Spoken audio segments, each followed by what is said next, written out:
trying and trying and trying. I'm a lion in my own way. I'm a lion.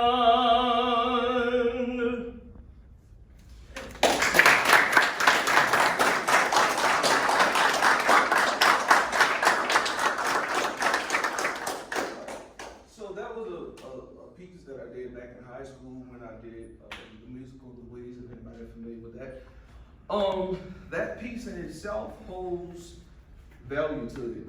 If you translate it to yourself or you translate it to certain situations, we know that the lion was called courage. I mean, he was courageless. He didn't have any courage. And come all alone when he got to the Ways, it was actually told that he actually did have that courage that he was seeking for. He just didn't know it because he hadn't tapped into that potential that he had. So with that being said, daring to be different. Daring to be different takes courage. So I'm gonna ask you guys, any of you guys can speak up if you want to. What do y'all believe daring to be different actually means? What does it mean to you? When you have something unique, like a talent, don't be afraid to express it. Yeah, just to build off what George said, because he hit it spot on. Just to be different, to stand alone, to not know that, even that you're different, you can still stand alone without being judged. Or even if you are judged, know that you have a better quality, or that person can't live up to your quality. And to piggyback on that a little bit, you gotta know that you're the only person that is you. So if I'm Jacob, I know there's not another Jacob like me or another person.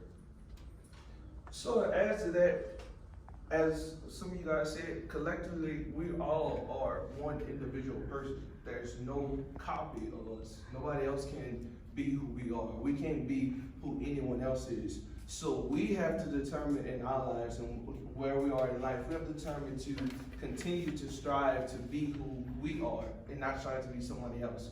Because when we strive to be others, we setting ourselves up for a potential road of failure because that we doing some things that's not what we desire to do. We're doing some things that's not in our predestined plan for our lives. So we have to go our own individual routes in our lives in order to get to our point of success that we want.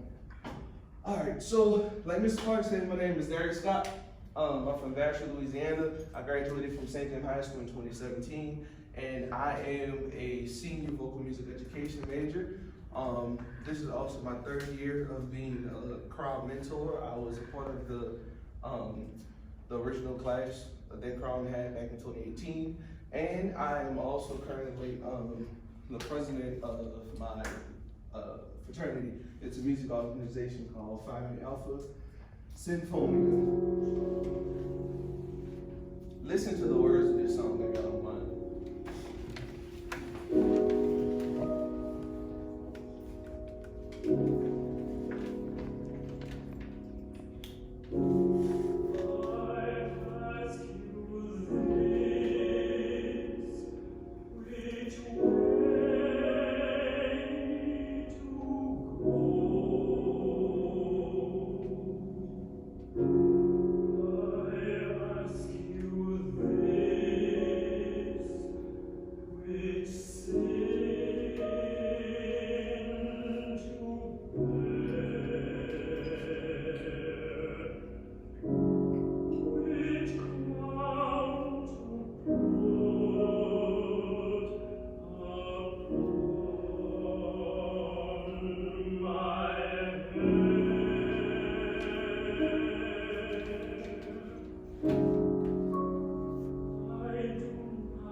Says this is a piece called "The Prayer" by a composer named Leslie Adams. This is something called an aftermath art song. That is actually this is one of the songs from the set that I'm supposed to be learning totally. But anyways, besides the point, this is something called the African American art song. Basically, the African American art song is, just to give you a little tidbit about what that is. That's music written by an African American composer in America, or it can be of the European culture. Basically, that is music influenced by the African American culture. So, anyways, that particular song, I asked you this, which way to go? I asked you this, which way to turn? What's crown to put upon my head? Lord God, I do not know, I do not know. That song matches with this pathway. Anybody can tell me why you think it matches with that pathway? Well, like, when I start off with the piano and this instrumental, I kind of figured it, you know, like the sunset, and you know, when he was talking about which way do I go, just the tone in his voice and the whole way the piece came together, it painted uncertainty. Mm-hmm. And when I listen to that and I look at that, I see one person by themselves, and maybe they don't know if they're making the right choice, not going with their friends or their family or what else, but they're asking the Lord which way do they go. They're off on a limb, trying to find their own way. Mm-hmm. So, you have this one path, everybody going down this area. You have this next path, you got this one guy. He's far out there, he's by himself. So, this is, hypothetically speaking, let's think back to high school. This is some of us right here. I know God knows it was me at some point. This is some of us right here. We have some of those friends that were upperclassmen. They've graduated, they're going on. Some of them went this way, and some of them took that path of being the standalone person. So can any of you, not if you don't want to answer this question, you don't have to, but do any of you can identify which particular person you are on this path? Are you going with the majority, or are you going with this one minority over here? Given my leadership mentality and always knowing that leaders stand out and leaders are different people, you follow first. So maybe I did follow in the beginning, but you know, throughout the rest of the year, maybe I followed one time, but throughout the rest of the year, I took that long path because it takes a strong person to be great and to branch off from somebody else and start their own thing. You can't sit back and just go with the flow. You gotta create your own flow. Anybody else? I see myself as being the guy that's closest to the railing and it looks like he's walking confidently. Because I just came on my past and I can see both ways. I know which way I want to take, but then again, it's like I'm in that section where it's just a little bit unknown. I know the path, but I don't know my ultimate goal. I feel like I'm the person who's walking by himself because I've never been one to like follow a crowd. Like I've always done things my way, from the way I dress, the way I talk, to my jokes. I've always been me, and can't nothing change that. It's just my mindset. I've always been kind of an independent person. Okay. So, to revert back, Meg said something about following. You have to follow in order to be a leader. On the flip side, yeah, you have to follow to be a leader, but at some point we all follow, whether it's following to be a leader or whether it's following to be a part of the crowd that's going that way. But we often get to the reality of this path is the wrong way, this path is the right way. But that's not necessarily true, because everybody have their own designated path that they have to go down. Whether it's with the majority or whether it's with the minority, you have that path that's designated for you to go down. So that path means that you have to go down this road of majority, and you're gonna make a mistake a few times. That doesn't mean that your life is over, that you can't get back up and go back forward and work your way towards this path here. So, but it's all determined by the energy that you have within yourselves. It all determines the realization that, hey, I done some things wrong, But you know, I'm gonna get myself up and I'm gonna try to strive forward and do the right thing. I can say honestly myself, freshman year of college, got here, started off strong. I didn't care nothing about music theory, I didn't care nothing about piano, well, I kinda like piano, but I wasn't that serious. Some of the other classes didn't care too much about. I was going there, I passed the class my first semester. Second semester, I got the 8 o'clock class again, 5 days a week, music theory. Middle semester, I'm not understanding, I stopped going, I didn't care anymore. I felt like that was my failure. I felt like I could not go forward anymore because I didn't understand. I felt like what I learned in theory 1 didn't start kicking in until maybe March of my second semester of second semester of college. So with that being said, I failed the class. I could have took that as my route of stopping and not getting back up. I could have took that as, you know what, music ain't for me, this music theory is hard, I'm not gonna get past it. I could have took that as my moment of failure, but I took that as my moment of strength. Why? Because I took the weakness and said, hey, I know what I can't do, I know what it seems I'm incapable of doing right now, but if I work 10 times harder to educate myself, get back up, keep going to class, and try to see what this professor is talking about, and then apply myself, I know that I'll be willing to pass this class and be able to pass this class when I take it the second time.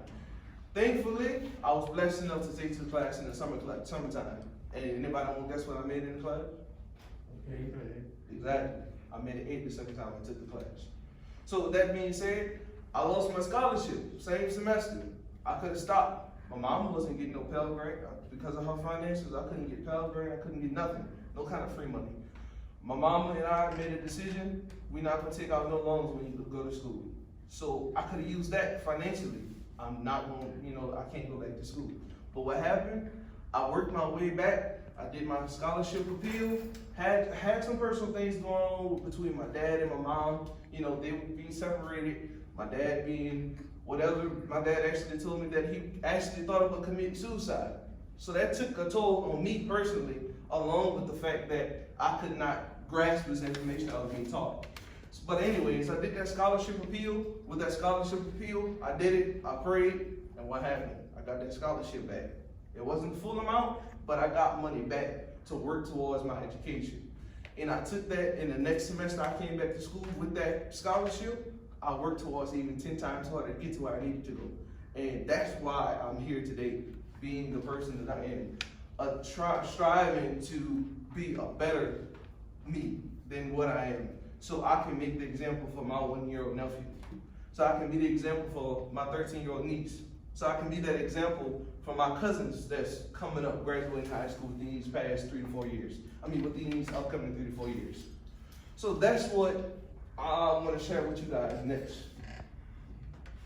Let your light shine.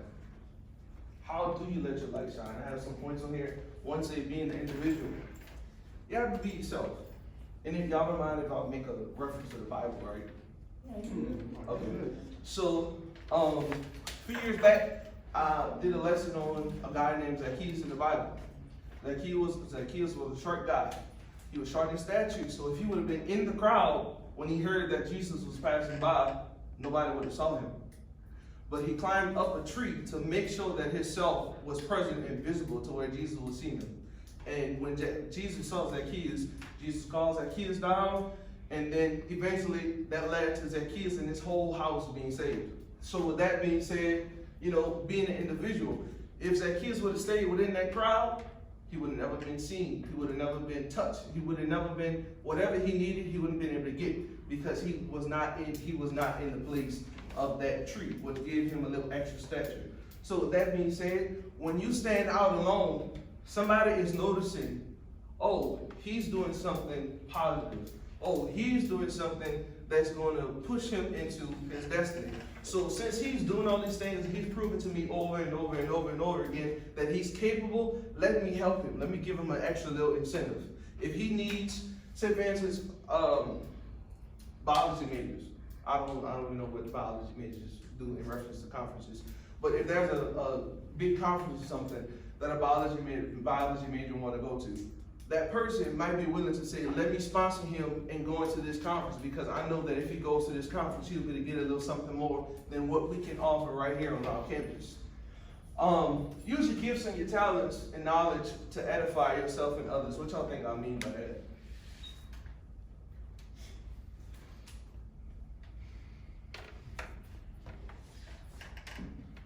Help other people. Uh-huh. Instead of just keep, a lot of people just use their talents and just keep it to themselves and they ain't worried about nothing else. And not like just keeping your talent to yourself, just by like spreading knowledge, like say if you're older, spread some of the, like, the wisdom that you have from being in that place, at that position, for this amount of years.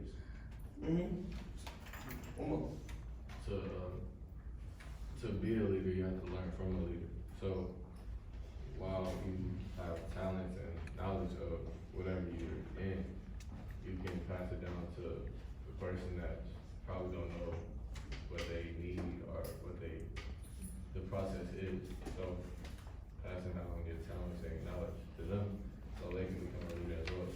Exactly. So you have, right now you're in college. Somebody might want to come to college just like you came to college, and then so you do that. So now you take what you've learned in your experience, whether it be your first semester or your first year, whether you get to your point of after graduation, you take what you've learned about college and you take those pointers, that advice, and you pass that down to that person that wants to go to college.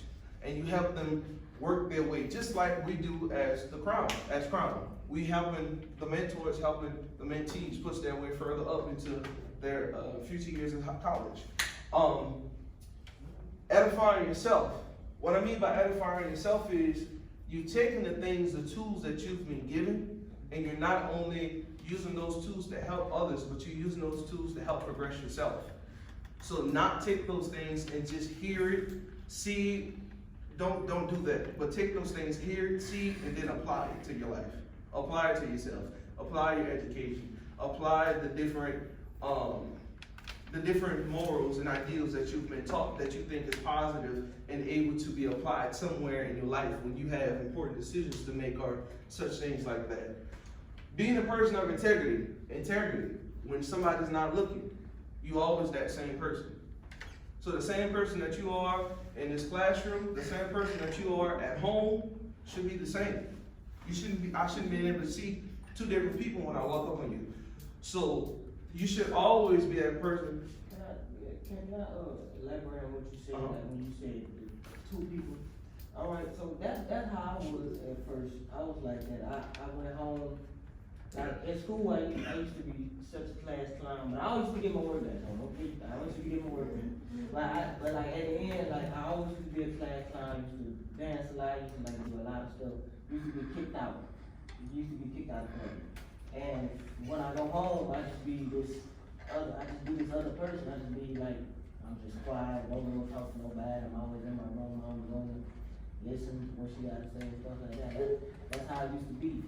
And I realized like that, like when I got older, like in the 11th grade, when I made like 17, I realized I was like, look, I can't keep doing this no more. So I had to like find what I want to do, like what I was good at. And I found out what I was good at, like you said, use your talents and stuff and knowledge.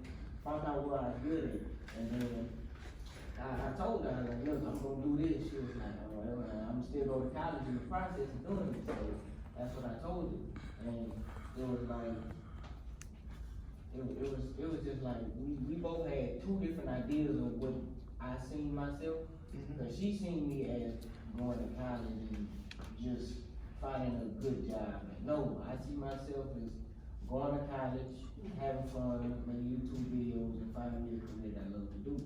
And I told her this, but still to this day, my mama don't see what I see. And don't get me wrong, that's my mama, I love her, but sometimes we just disagree on two different things, and I don't even know what to do about that sometimes. So, what you think that should be?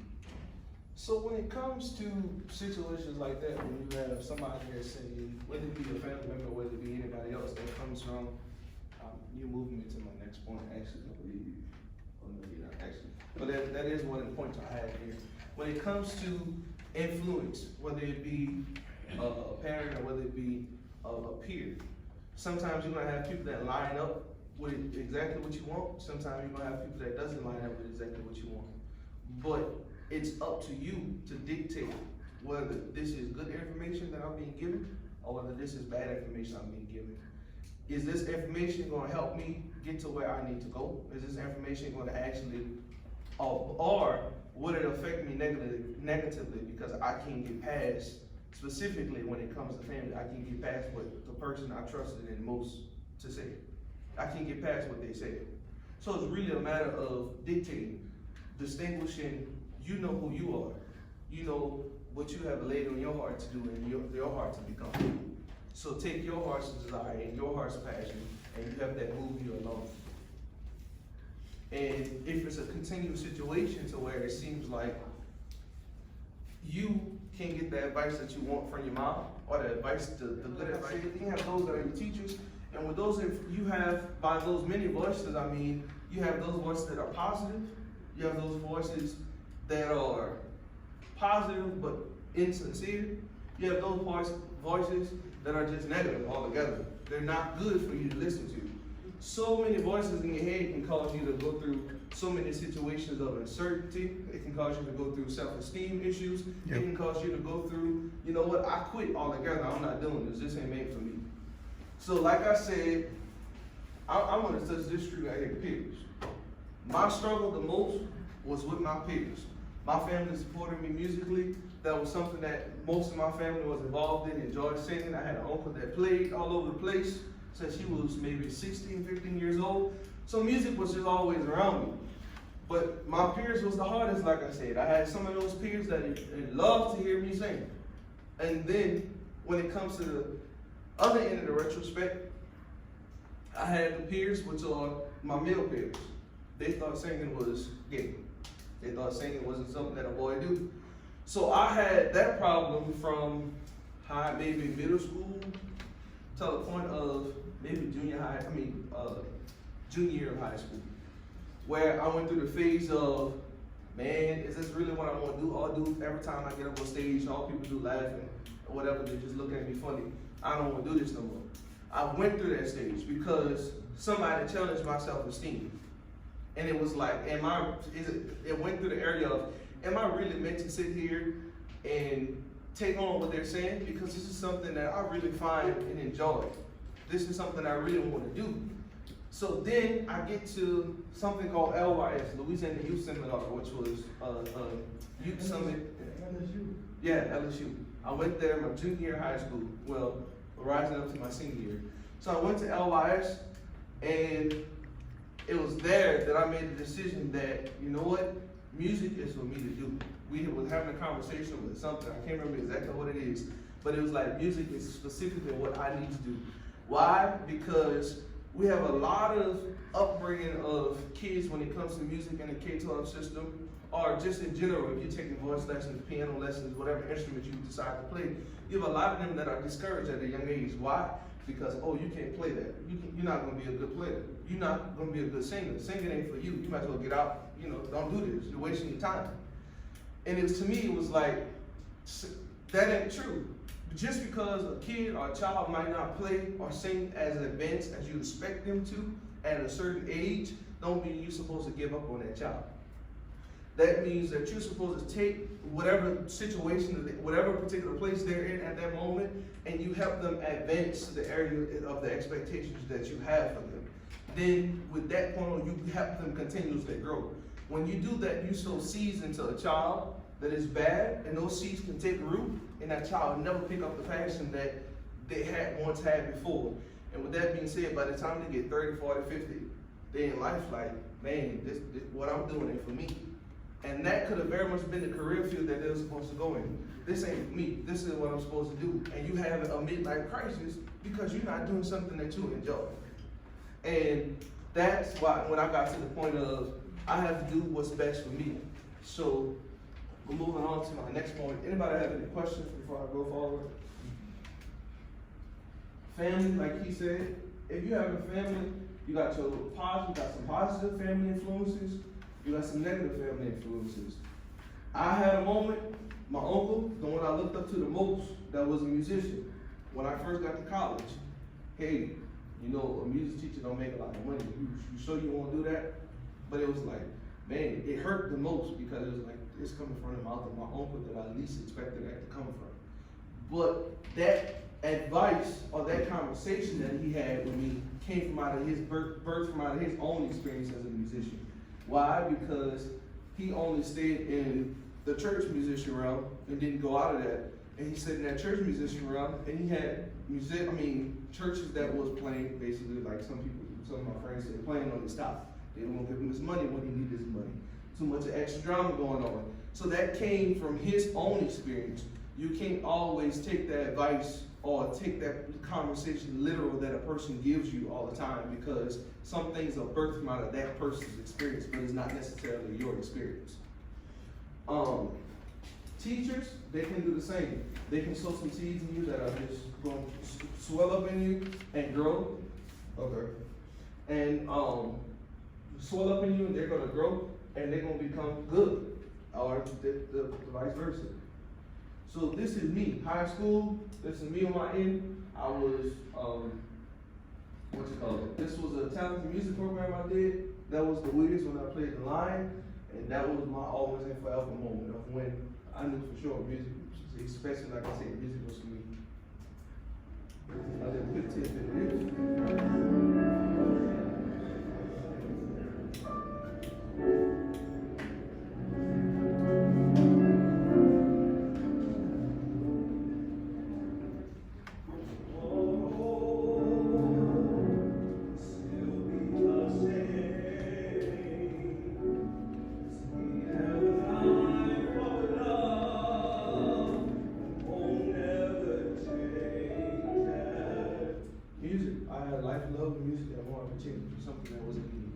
So the question for y'all today is to think about, what is your passion? What is your first love that you fell in love with? So influences, again, these are some people of great influence to me. Last year in 2019, I had an opportunity to go to the 100th anniversary for the National Association of Negro Musicians Conference. And this is one guy here, the song I played earlier, The Prayer. This is him, he's the vocalist for that. This is my teacher, the person I need to give all honor to. This is my voice teacher here, Dr. Valerie Francis. And this is Mr. George Shirley. Mr. George Shirley is the first African-American tenor to ever sing at the Metropolitan Opera. So that's some big shoes right there. And this is Dr. Wilfred Delphin. Dr. Wilfred Delphin, I work with him all the time. He's my teacher's pianist. And he's also a world-renowned musician himself, touring all of Europe. He also had the opportunity to play at the White House. These are people that consistently influence me. That's my teacher's daughter in between myself and Dr. Shirley. But these are people that influence me heavily because I look at their career and it's like, I know that I'm able to do this. If these people were able to get through, if George Shirley specifically, if he was able to get through all type of discrimination and racism and everything like that during his time of when he was becoming an advanced musician, then I know for sure I can make it through this particular time when the classical music is even more competitive now because you have so many people trying to sing, whether you have just a voice or whether you have a specific look, because sometimes people ain't looking for no voice, they're looking for a specific look. So I know that I can do it if he can do it. I'm going to skip through this song. And because of their influences, these are the things I was able to accomplish by my junior year. Here, with my teacher, I won first place for the National Association of Teachers regional competition. Right here, I came back in March and I won state. And then last year, I also was awarded the Outstanding Vocal Music Major of the Year here from the Music Department. And I also was awarded the Outstanding Service Award of the Year. So with all those little nuggets that people dropped in me throughout my life, I went back to the reference points of each one of those nuggets, and I took what I needed to take from them, and I applied it to my life. And now, because I did that, this is my track. This is where I am, and I'm looking forward to more of this and more success in my musical journey. Any questions, any clarifications that I need to make?